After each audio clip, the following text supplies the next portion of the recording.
আমাদের আন্দোলন করতে হবে, আমাদের সংগ্রাম করতে হবে। কি বলেন আপনারা কি একটা পাবেন? সবাইকে লাগবে না? কি বলেন একটা পাবে কেউ?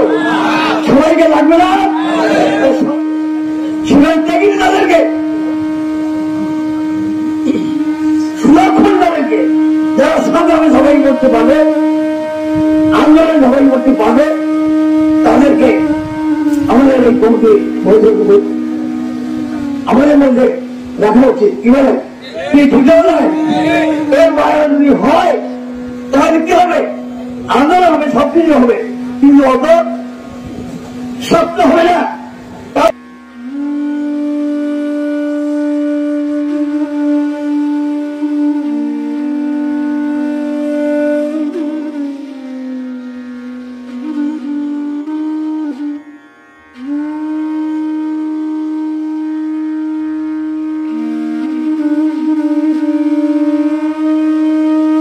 ওদের সাথে দেখি রামদ, তারপর গ্রামের লাঠি আছে না, গ্রামের লাঠি ওগুলো বাঁশের লাঠিও না, ওই হ্যাঁ ওই লাঠিগুলো নিয়ে ওরা এ করছে। আইয়া ওরা মোটরসাইকেল সামনে দিয়ে বাড়ি শুরু করলো, আমার সামনে দিয়ে মোটরসাইকেল ওরা বাড়িতে ফালাই দিছে।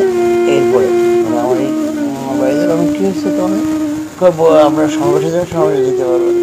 আমার সমাবেশে যেতে পারবো না সেটা আমরা তো, তোমরা এখানে বাংলাদেশে তোমাদের কোর্স করে আমরা যাই নাই, কোর্স করে গেলে তোমরা ই করতো, হ্যাঁ সমাবেশে আমাদের যেতে হবে, এগুলো তোমরা ই করো না।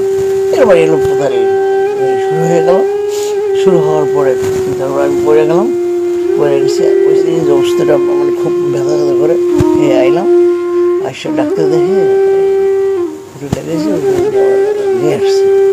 তার সাথে যেমন বেশি ব্যথা ব্যথা করে গায়ে তো আঘাত, হ্যাঁ এখন গায়ে জ্বর উঠে গেছে। দেখলে তো আওয়ামী লীগের ছিল, আওয়ামী লীগ এবং যুবলীগ ছাত্রলীগ মিলে ওখানে লোকাল।